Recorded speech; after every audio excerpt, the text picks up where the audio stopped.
Chronic kidney failure के जो patient हैं जिनमें दोनों किडनी फेल हो जाते हैं, वो डायबिटीज़ की वजह से या हाइपरटेंशन की वजह से, बीपी के बढ़ने की वजह से, पहले तो बहुत कम पेशेंट हुआ करते थे, अभी बहुत ही ज़्यादा कॉमन हो गए हैं। बहुत ज़्यादा तेज़ी से लोग जो है क्रॉनिक किडनी फेलियर में जो है मुब्तला हो रहे हैं। उसके कई रीज़न हैं, जैसे डायबिटीज़ की वजह से या हाइपरटेंशन की वजह से या किडनी में स्टोन की वजह से या पेन किलर ज़्यादा खाने, एंटीबायोटिक की वजह से या किडनी में सिस्ट होने की वजह से। उसके कई रीज़न हो सकते हैं, मगर फाइनली क्या होता है कि दोनों जब किडनी फेल हो जाते हैं, सेकेंड स्टेज और थर्ड स्टेज के बाद ब्लड के अंदर यूरिया और क्रिएटिनिन बढ़ जाता है।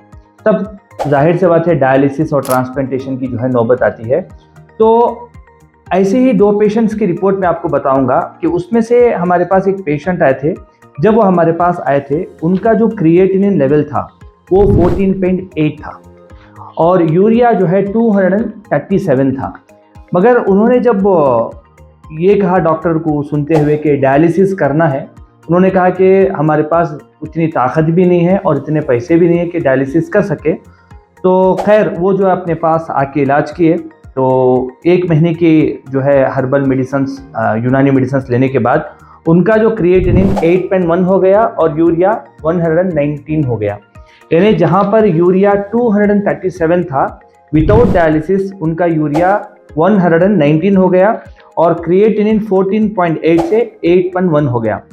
तो ये बहुत बड़ा डिफरेंसेस है, क्योंकि जाहिर सी बात है डायलिसिस करने से ही इतना क्रिएटिनिन कम होता है। तो यूनानी हर्बल मेडिसिन से इतना ज़बरदस्त जो है रिजल्ट मिलना, वो भी 1 महीने के अंदर, बहुत अच्छी बात है और विदाउट कोई साइड इफेक्ट नहीं है। अब रहा मसला इसी तरीके से दूसरे एक हमारे पास पेशेंट आए थे, एक लेडी है ये। जब वो आए थे तो उनका जो क्रिएटिनिन लेवल था 10.11 था और यूरिया 122 था और 1 महीने की दवा के बाद उनका जो क्रिएटिनिन 6.85 हो गया और यूरिया 89 हो गया। यानी पहले यूरिया था तकरीबन 122 और वो 89 हो गया और क्रिएटिनिन 10.1 था, वो 6.8 हो गया।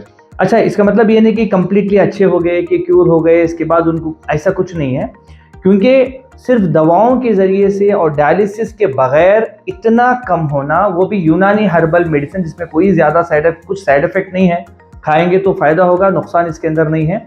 और अपने यूनानी हर्बल मेडिसिन के साथ आप एलोपैथिक मेडिसिन भी अगर कोई ले रहे हैं, बीपी के लिए, कैल्शियम के लिए या जो है डायबिटीज़ के लिए, तो ये सारे मेडिसिन हमारे एलोपैथिक मेडिसिन आप ले सकते हो यूनानी मेडिसिन के साथ, इसका कोई साइड इफ़ेक्ट नहीं है।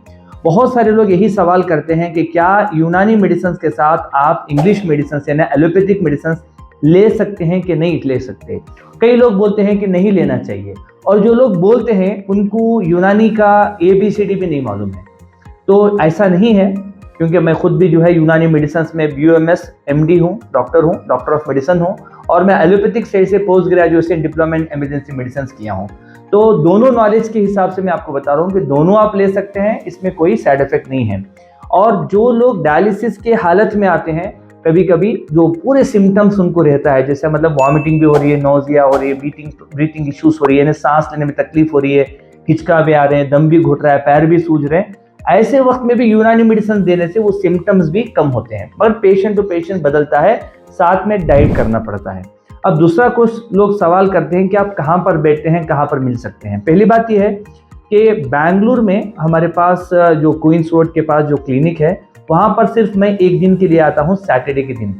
तो 10 to 5 जो है यहाँ पर मैं बैठता हूँ, और बाकी वक्त में अगर हमें मुलाकात करना है तो आपको तमिलनाडु की जो मेन हॉस्पिटल है वानियम्बडी में, वहाँ पर मिलना है। मगर इतना दूर ट्रैवल करने से बेहतर आप पहले ये करें कि अगर पेशेंट के कोई ब्लड टेस्ट है और जो है पेशेंट का जो है कोई यूरिन टेस्ट है, अल्ट्रासोनोग्राफी है, तो वो आप हमें जो है व्हाट्सएप के ज़रिए से भेजें। और व्हाट्सएप पे हमारे जो असिस्टेंट डॉक्टर्स हैं, पहले आपको सारा बता के, आपको अगर करीब है तो बुला लेंगे। अगर आप बेंगलुरु में हैं तो एवरी सैटरडे हम आपको बुला लेंगे। अगर आप काफ़ी दूर हैं तो जो है आप पहले ट्राई करिए कि रिपोर्ट दें, हो सका तो हम भी आपको वीडियो कॉल करके बात कर लेंगे ज़रूरत पड़ने पे, और उसके बाद दवा कुरियर से भी हम भेज सकते हैं, उसका कोई बड़ा मसला नहीं है। अब जो लोग डायलिसिस में चले गए हैं, तो ऐसे लोग भी जो है अगर आप यूनानी मेडिसिन स्टार्ट कर देते हैं, उनको भी काफ़ी हद तक फ़ायदा होने के चांसेस हैं।